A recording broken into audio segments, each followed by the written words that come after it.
Halo semuanya, kembali lagi bersama saya. Kali ini saya akan merangkum alur cerita film berjudul Rurouni Kenshin The Beginning tahun 2021. Film ini akan berfokus pada masa lalu samurai Jepang bernama Himura Baktosai saat dia masih menjadi pembunuh bayaran. Film ini berlatar di tahun 1898 di Kyoto, Jepang.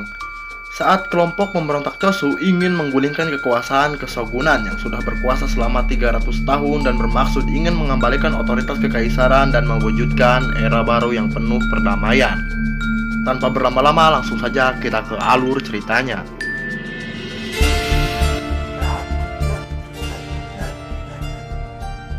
Adegan diawali di kota Kyoto, tempatnya di kediaman keluarga Tsushima pendukung Shogun, di mana mereka menangkap satu pria yang dicurigai adalah orang yang kemarin membantai anggota mereka. Berulang kali mereka bertanya, pria ini tetap diam. Pria ini bernama Himura Baktosai. Karena penampilan Baktosai yang biasa saja, mereka pun menertawakannya. Tak lama kemudian, Baktosai pun bicara pelan dan berkata, "Saya tidak bermaksud buruk, ini semua saya lakukan demi era baru." Salah satu pria mendekat, Baktosai pun langsung menggigit telinga pria itu sampai putus dan membantai semua orang di sana dengan tangan terikat.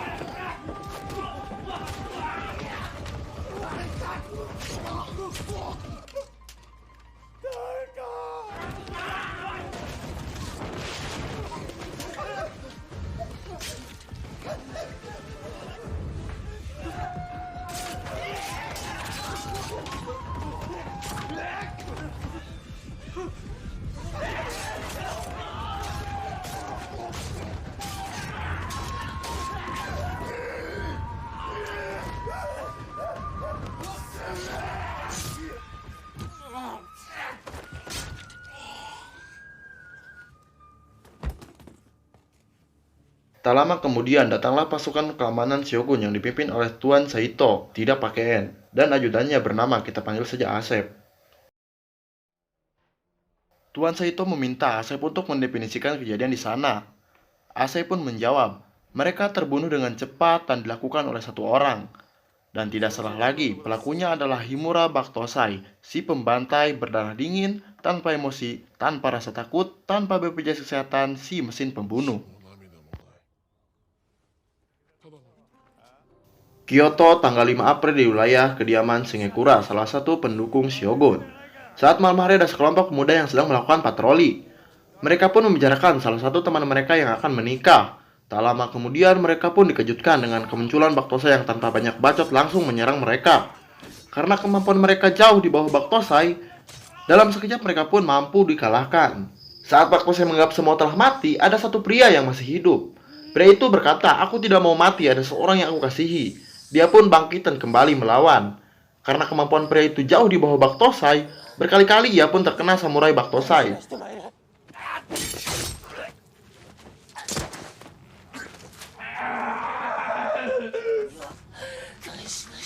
Karena kegigihannya, salah satu serangannya pun mengenai pipi kiri Baktosai.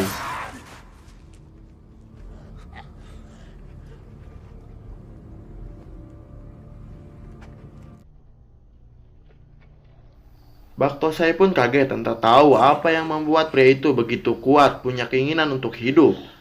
Dan pada akhirnya Baktosai pun membunuh pria yang tak berdaya itu tanpa belas kasihan.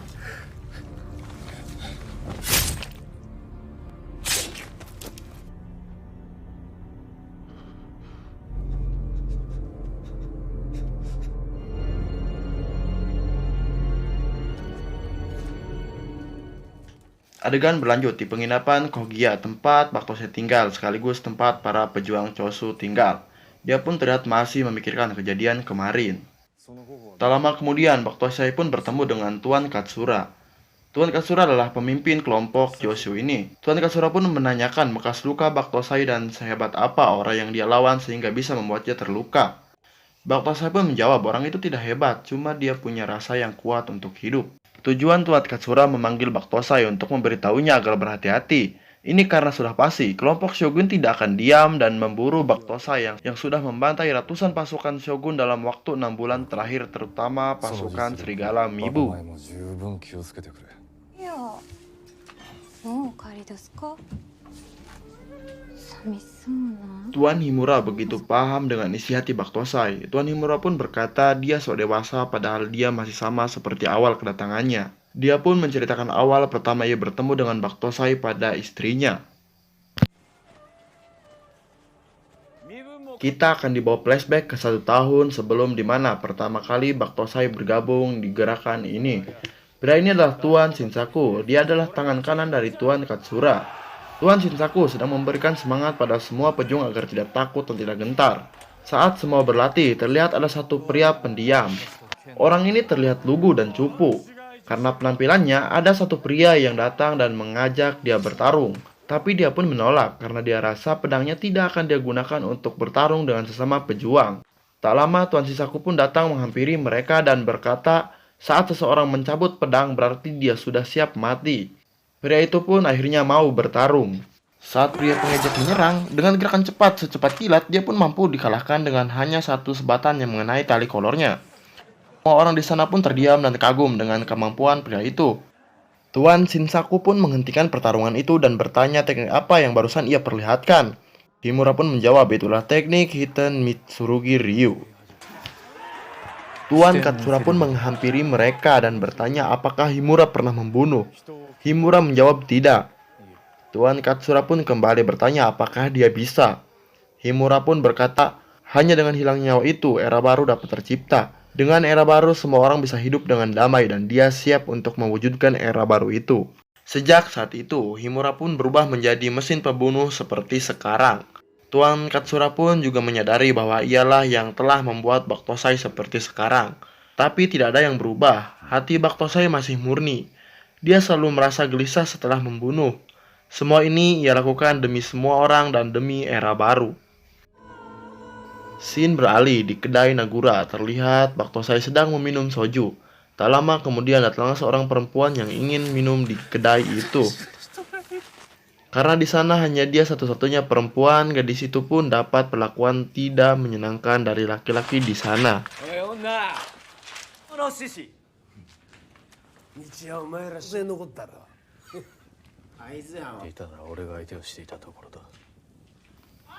Baktosai yang tidak tahan melihat ada gadis yang dilecehkan langsung menolong dan mengancam kedua pria pengganggu itu.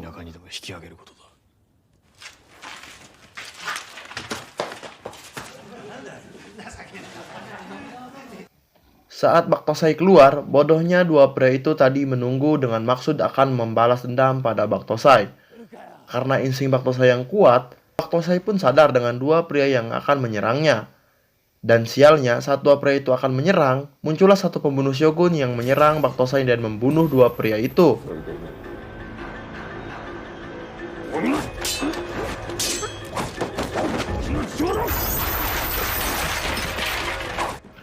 Baktosai pun berhasil mengalahkan pembunuh itu dengan menebas tangan dan memencit lehernya.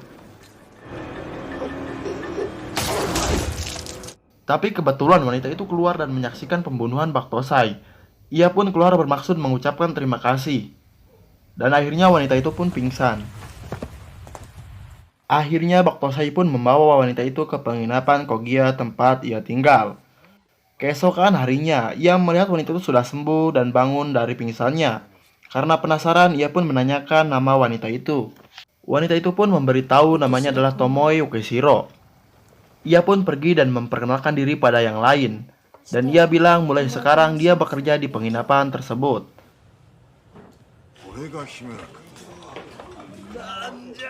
Karena keberadaan Tomoe di sana, Baktosai merasa itu akan menjadi masalah dan Baktosai pun menyuruh Tomoe pergi. Tapi Tomoe mengatakan dia sudah tidak punya siapa-siapa lagi. Tomoe pun bertanya kenapa Baktosai membunuh. Baktosai pun menjawab, dia membunuh hanya kepada orang yang mencabut pedangnya. Baktosai bilang ini semua dia lakukan hanya demi era baru terwujud, di mana semua orang bisa hidup dengan damai. Tomoe pun bertanya apakah kalau dia mempunyai pedang sekarang Baktosai akan membunuhnya. Baktosai pun tidak bisa menjawab. Tomoe pun berkata saat dia tahu jawabannya datanglah dan temui aku. Tomoe pun akhirnya pergi. Di sisi lain, Tuan Katsura yang mengetahui Baktosai diserang semalam mencurigai ada pengkhianat di antara mereka. Di malam itu pun Baktosai kembali membantai kelompok shogun yang sedang berkumpul.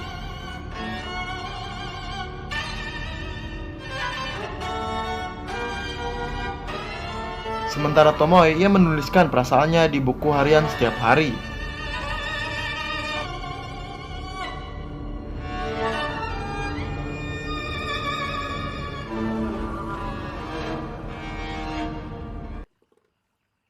Saat Baktosai pulang, Tomoe bertanya apakah dia akan terus membunuh. Baktosai pun hanya terdiam.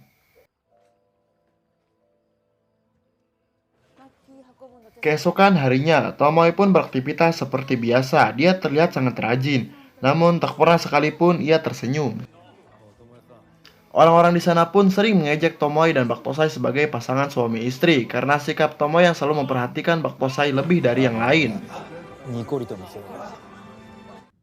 Tapi karena sikapnya, Tuan Katsura mencurigai Tomoe sebagai mata-mata musuh. Tuan Himura pun menemui Tomoe di kamarnya. Tuan Himura berpesan agar Tomoe tidak menghambat Baktosai mewujudkan era baru. Sementara itu, seorang pandai besi bernama Sakurai sedang membuat pedang. Dialah nantinya akan membuat pedang bermata terbalik Baktosai. Esokan harinya, Tomoe dan Baktosai jalan-jalan keluar. Tomoe pun berkata apakah Baktosai akan terus membunuh. Baktosai pun dengan tegas mengatakan sampai era baru belum terwujud di mana orang-orang bisa hidup dengan damai, dia akan terus membunuh. Baktosai pun meninggalkan Tomoe. Namun di jalan Baktosai pun terus memikirkan perkataan Tomoe.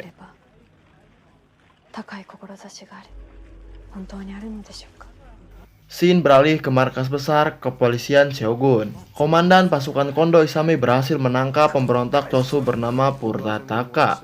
Tuan Saito juga mengetahui rencana mereka yang akan membakar istana dan membawa kaisar ke Chosu. Malamnya, Komandan Kondo pun memerintahkan pasukannya untuk menangkap para pemberontak Chosu hidup atau mati. Baktosai pun yang mengetahui rencana mereka langsung menuju ke penginapan Ikadaya di mana para pemberontak Chosu sedang merencanakan penyerangan ke istana. Tak lama polisi Shogun pun tiba di sana. Mereka pun langsung masuk dan membantai pemberontak Chosu di sana.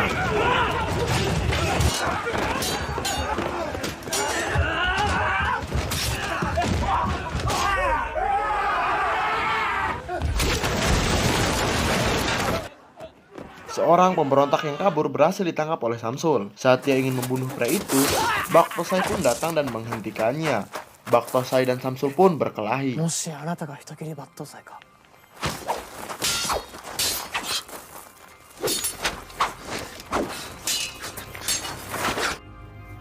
Karena kemampuan Baktosai jauh di atas Samsul, Samsul pun dibuat kewalahan.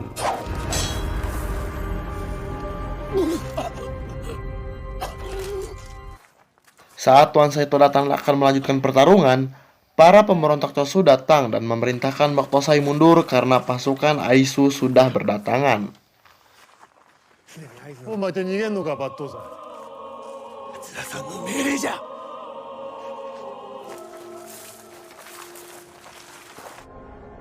(19 Juli 1864) terjadi insiden Kinmon, yaitu pertempuran antara pasukan Chosu dan pasukan Shogun yang menyebabkan sebagian kota hangus terbakar.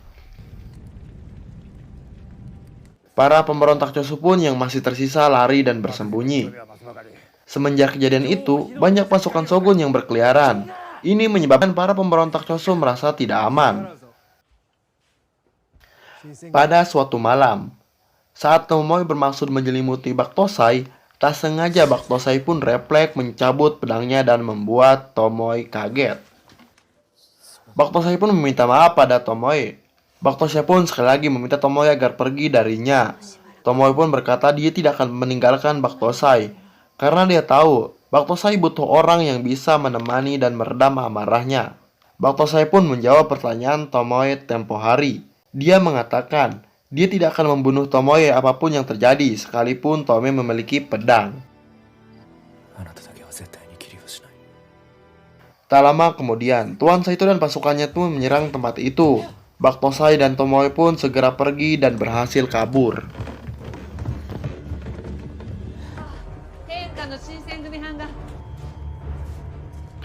Keesokan harinya, Baktosai bertemu Tuan Katsura.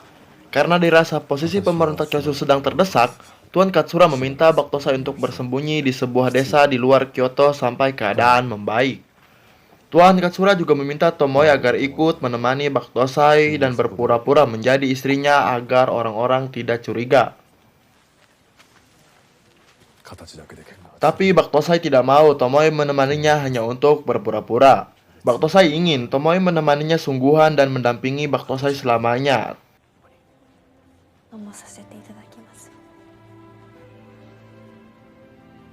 Akhirnya mereka sampai di sebuah desa.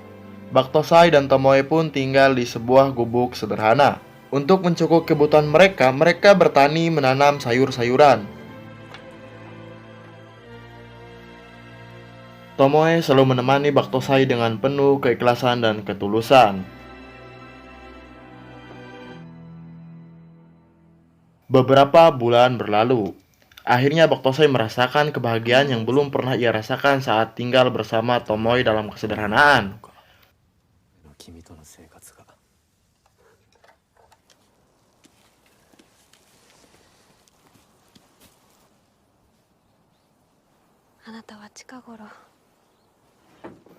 Pada suatu hari, anak buah Tuan Katsura yaitu Ijuka datang ke tempat Baktosai untuk memberikan uang saku dan rempah-rempah untuk mereka jual. Ia pun menceritakan keadaan saat ini kepada Baktosai. Setelah puas mengobrol, Ijuka pun akhirnya pergi. Di tengah jalan, Ijuka mampir ke suatu tempat. Ternyata orang yang selama ini menjadi mata-mata dan berkhianat adalah Ijuka. Ia menemui Tatsumi. Tatsumi ini adalah pemimpinnya Minabu. Ijuka melaporkan semua hal mengenai Baktosai. Salah satu anggota Chosu bernama Katagi ternyata dari tadi mengikuti Ijuka dan mendengar semua yang ia katakan. Sialnya Katagi ketahuan oleh anak buah Tatsumi dan ia pun harus mati.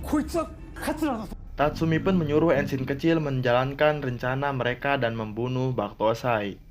Keesokan harinya, Tomoe pun terkejut saat adiknya Ensin menemuinya. Setelah mereka melepas rasa rindu, Ensin pun bilang bahwa ini saatnya membunuh Baktosai.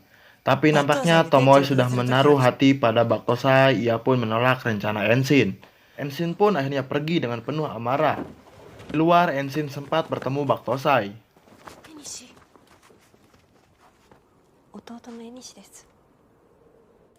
Tomoe menceritakan semua tentang dirinya. Dia berasal dari keluarga sederhana. Ayahnya adalah samurai berpangkat rendah dan ibunya telah lama meninggal setelah Ensin lahir. Karena Ensin tidak mengenal ibunya sejak lahir, ia pun menjadi orang yang pendendam. Tomoe pun bercerita bahwa ia pernah bertunangan dan akan menikah. Pria itu adalah teman masa kecilnya. Namun calon suaminya harus terbunuh oleh pembunuh bayaran. Tomoe pun menangis saat menceritakan semua hal itu. Akhirnya Baktosai pun menenangkan Tomoe.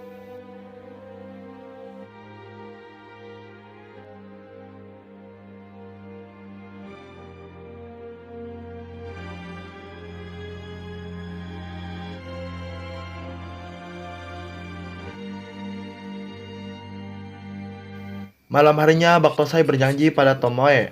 Saat era baru terwujud, dia tidak akan membunuh lagi. Ia pun berjanji bahwa kebahagiaan Tomoe yang pernah hilang tidak akan pernah hilang lagi darinya. Tomoe pun terlihat sangat senang dan bahagia. Keesokan harinya, Tomoe pun menulis catatan terakhir dan pergi ke tempat Tatsumi dengan membawa pedang. Tatsumi pun ternyata bermaksud membunuh Baktosai dengan memanfaatkan Tomoe untuk membuat Baktosai lemah. Di sisi lain, Baktosai menemukan buku harian Tomoe dan mengetahui bahwa tunangan Tomoe adalah Akira Tesato, orang yang dia bunuh dan meninggalkan bekas luka di pipinya.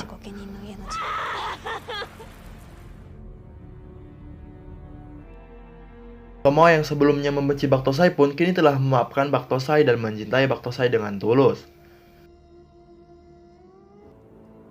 Sesampainya di tempat Tatsumi, Tomoe terkejut saat Tatsumi menceritakan bahwa dia hanya memanfaatkan Tomoe saja.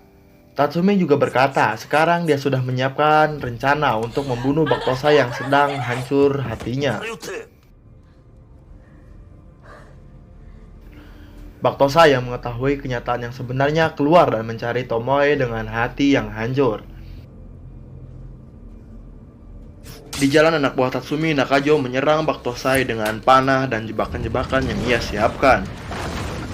Beruntung Baktosai bisa menghindari meskipun ia terluka.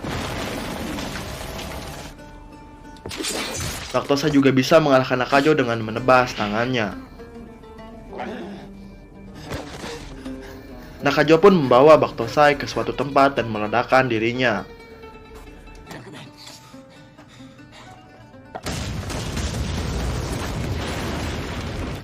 Beruntungnya Baktosai pun selamat, namun dia harus kehilangan pendengarannya. Lalu kemudian Baktosai kembali diserang oleh anak buah Tatsumi, yaitu Sumita dan Mamyoi. Baktosai juga bisa mengalahkan mereka meskipun dia sudah tidak punya pendengaran.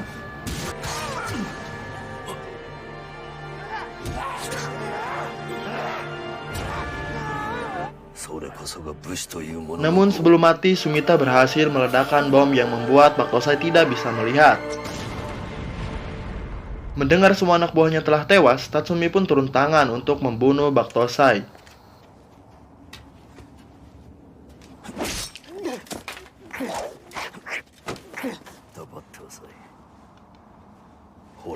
Tatsumi memanfaatkan keadaan Baktosai saat ini. Baktosai dibikin tak berdaya oleh Tatsumi. Saat Tatsumi ingin menghabisi Baktosai, Tomoe pun datang dan menahan Tatsumi sehingga memberikan kesempatan buat Baktosai menyerang. Namun sayang, selain mengenai Tatsumi, serangan Baktosai pun juga mengenai Tomoe.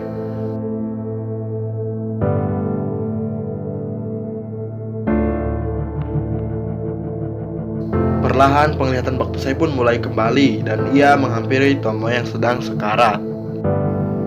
Untuk yang terakhir kalinya, Tomoe melihat Baktosai dengan penuh cinta. Ia pun lalu mengambil pedang kecilnya dan menggoreskan ke pipi kiri Baktosai sehingga membentuk huruf X.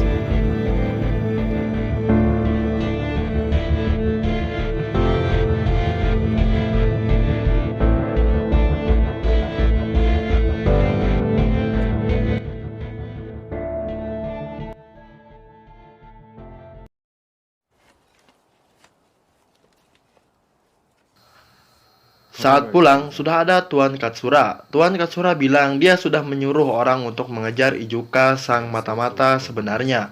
Tuan Katsura pun memberitahu bahwa dia sudah menemukan pembunuh bayaran yang baru. Ia pun menanyakan langkah Baktosai selanjutnya. Baktosai pun bilang dia akan terus berjuang sampai era baru itu terwujud. Namun setelah itu, ia bersumpah tidak akan membunuh lagi demi menepati janji pada almarhumah Tomoe istrinya. Tuan Katsura pun menghormati keputusan Baktosai lalu ia pergi. Baktosai pun masuk lalu duduk di samping almarhum Tomoe dan membaca buku hariannya. Baktosai juga mengucapkan kata perpisahan pada Tomoe dan jasadnya ia kremasikan.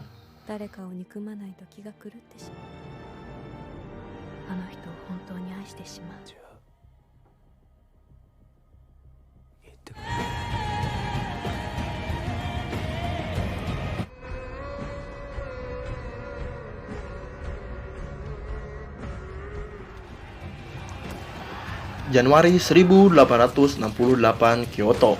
Terjadi pertempuran Toba Tsukini antara pasukan pendukung pemerintah kekaisaran dengan pasukan pendukung kesogunan Tokugawa yang dipimpin oleh Hanji Saito. Baktosai pun terlihat berada di sana dan membantai semua pasukan shogun. Tak lama kemudian berkibarlah bendera kemenangan kekaisaran dan teriakan kemenangan yang menandakan shogun telah kalah dan era baru dimulai. Tuan Saito yang melihat Baktosai, ia berbicara ini belum berakhir, tapi Baktosai menancapkan pedangnya dan pergi untuk melanjutkan misinya bergabung dengan Akatsuki dan mewujudkan Mugen Tsukuyomi.